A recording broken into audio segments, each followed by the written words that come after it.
नाज़रीन, हमारे साथ मौजूद हैं नोटेड स्कॉलर जनाब डॉक्टर इकरामुल हक साहब। बहुत शुक्रिया डॉक्टर साहब, आपने हमें वक्त दिया। सबसे पहले तो हम डॉक्टर साहब इस पे बात करते हैं कि वो आए और फिर उन्होंने SIFC से भी मीटिंग की, फिर एक उन्होंने स्टेटमेंट दी और उसके बाद वो उसको फिर रिव्यू में डाल के चले गए।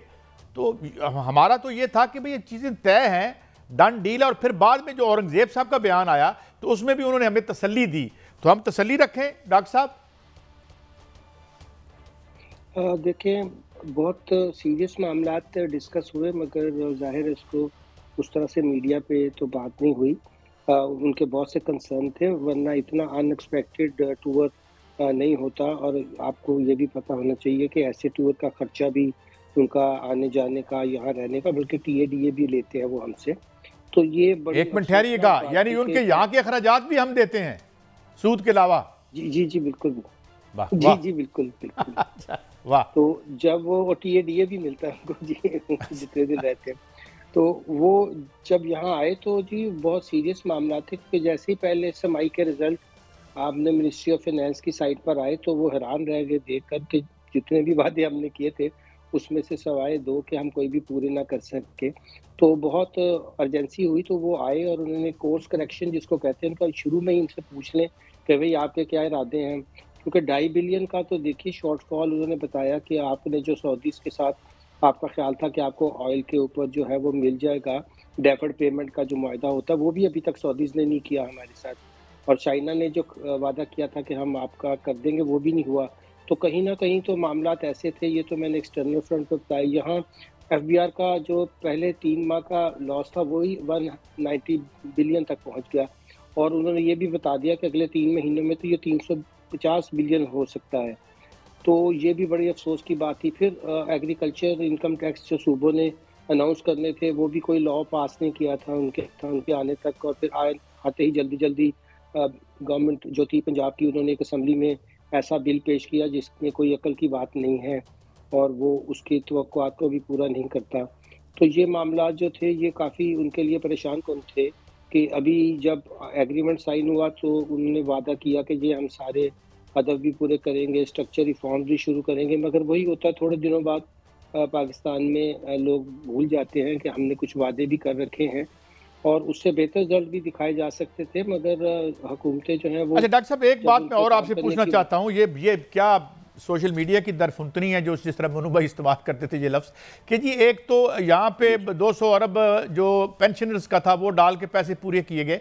सेकेंडली एक बात मुझे समझ नहीं आ रही कि ये कहा गया, I don't know whether it is authentic और नॉट, मैं जस्ट आपसे कंफर्म करना चाहता हूँ कि $700 मिलियन की हमने शायद पंजाब गवर्नमेंट ने दुबई में कोई इन्वेस्टमेंट कर रखी थी। इज इट ट्रू और it is just social media stuff? नहीं, वो इन्वेस्टमेंट का मतलब नहीं था, लेकिन एक जो जब उनके फिस्कल ऑपरेशंस पब्लिश हुए तो उसमें 300 बिलियन से ऊपर की एक स्टैटिस्टिकल डिस्क्रिपेंसी, अब ये जो हिसाब किताब में कोई डिस्क्रिपेंसी आए, चलो वो 2000-4000 रुपए की हो या चलिए 1-2 मिलियन की भी हो, लेकिन काई साहब कभी सुना नहीं कि एक सूबा जो है वो कहे कि 3 महीने में 300 बिलियन से ऊपर की डिस्क्रिपेंसी तो फौरी पकड़ लेते हैं अकाउंटेंट, लेकिन 300 से ऊपर की थी तो वो बड़ी हैरान कुन थी कि ये क्या अमाउंट है, यानी शॉर्टफॉल थी, यानी 360 अरब जो है वो अकाउंट फॉर नहीं हो रहा था। जी जी जी, डिस्क्रिपेंसी जिसको कहते हैं, स्टैटिस्टिकल डिस्क्रिपेंसी का मतलब ये होता है कि कोई बहुत ही ऐसी चीज की गई है एक्स्ट्राऑर्डिनरी जिसको एक्सप्लेन नहीं कर पा रहे हैं। तो उसके लिए फिर उन्होंने मीटिंग भी की उनके साथ और उनको कहा, और फिर आपको पता है थोड़ी बहुत विंडो ड्रेसिंग करके तो वो जो 160 बिलियन का शॉर्टफॉल आ रहा था उसको 40 बिलियन के सरप्लस में बदला गया।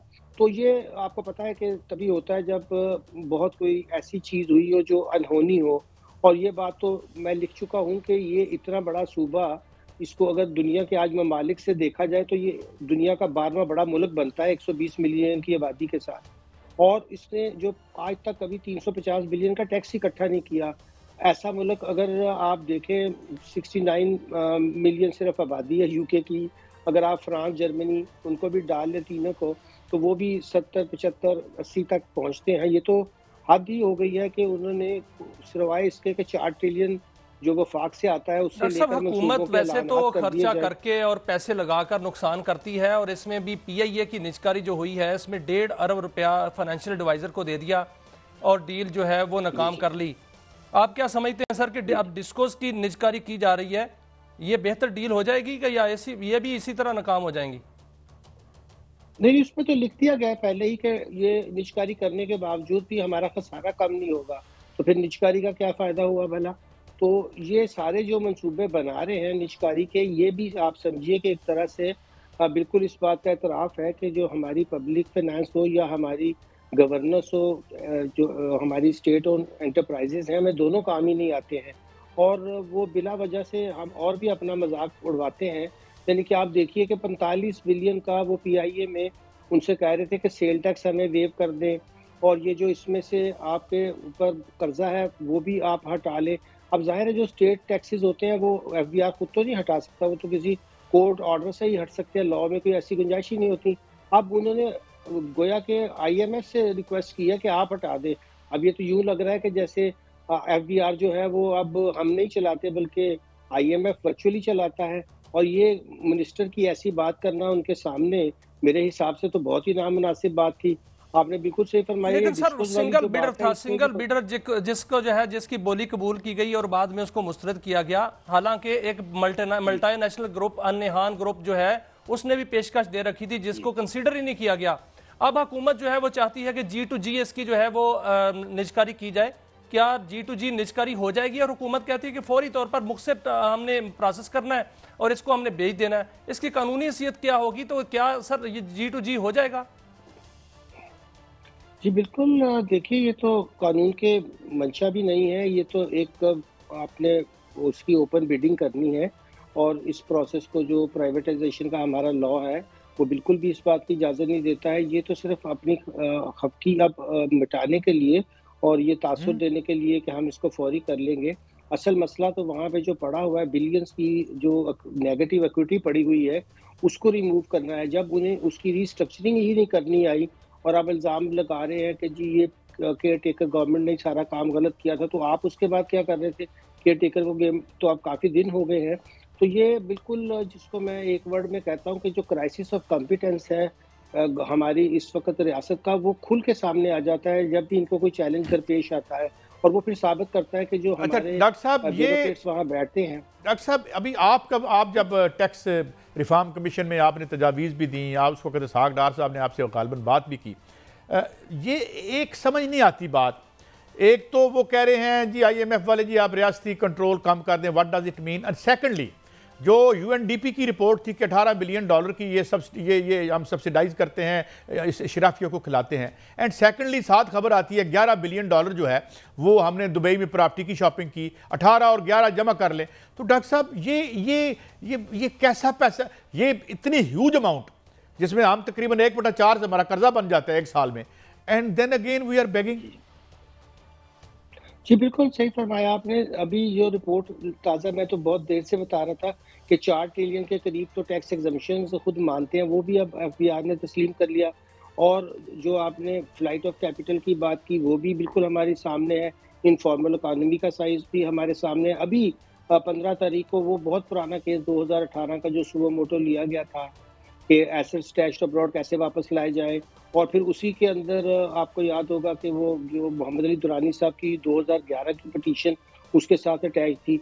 अब उस दिन भी स्टेट ने ये कहा जी अब इस मामले को ख़त्म समझा जाए। उन्होंने कहा नहीं, आप रिपोर्ट तो जमा करवाएं, मगर वो इंसिस्ट करते रहे कि जी हम रिपोर्ट क्या दें, अब तो ये और वो। अच्छा डॉक्टर साहब, वन लास्ट थिंग ये मुझे फरमाइएगा कि ये सोलर के खिलाफ क्यों है IMF? देखिए, सोलराइजेशन का उनको ये मसला है कि पाकिस्तान में जो इलेक्ट्रिसिटी की डिमांड है, आपको पता ये और वर्ल्ड बैंक बिल्कुल एक ही लाइन पे बोलते हैं। अब जो सारे जो लगे थे जितने भी IPPs, ये वर्ल्ड बैंक की ही सारी स्कीम थी और उन्हीं की फंडिंग थी जो IFC से आई थी ज़्यादातर। अब ये इनका मसला है कि जी अगर लोग खुद यहाँ से अपनी बिजली पैदा करेंगे तो ये डिमांड साइड तो और कम हो जाएगी, और हमारा जो गैप है वो फिर और भी ज़्यादा बढ़ता जाएगा। और वो गैप तो इनकी नालायकी की वजह से है, ना कि इस वजह से है कि लोग अपनी बिजली खुद पैदा कर लेंगे। मगर IMF भी उस तरफ तवज्जो नहीं देता कि ये लाइन लॉसेस कहाँ से आ रहे हैं, ये आपकी जो इनएफिशिएंसी है डिस्ट्रीब्यूशन में ये कहाँ से आ रही है, और वो भी बस यही लकीर पीटते रहते हैं कि जी ये जो सर्कुलर डेट क्रिएट हो रहा है बस इसको आप खत्म करें। भाई सर्कुलर डेट के रीजन जब खत्म नहीं करेंगे तो सर्कुलर डेट तो बढ़ता रहेगा ना। तो इसमें भी ये ना हम समझे कि ये जो डोनर्स हैं ये कोई बड़े हमारे खैर ख्वाह हैं, इन्हीं की गलत पॉलिसियों की वजह से आज पाकिस्तान इस नहज पे पहुंचा। हाँ, उस पर सोने पे सुहागा हमारी अपनी जो ब्यूरोक्रेसी की इनकॉम्पिटेंस है वो उसमें फिर सोने पे सुहागे का काम करती है और उसका नतीजा निकलता है पाकिस्तानी अवाम बेचारे जो हैं वो बस नाक रगड़ते हैं, उन्हीं से टैक्स ले लेकर, उन्हीं के ऊपर ड्यूटियां लगा कर, उन्हीं की डॉक्टर साहब आपने ये कहा कि वैसे first of all thank you very much doctor इकराम उल हक के साथ थे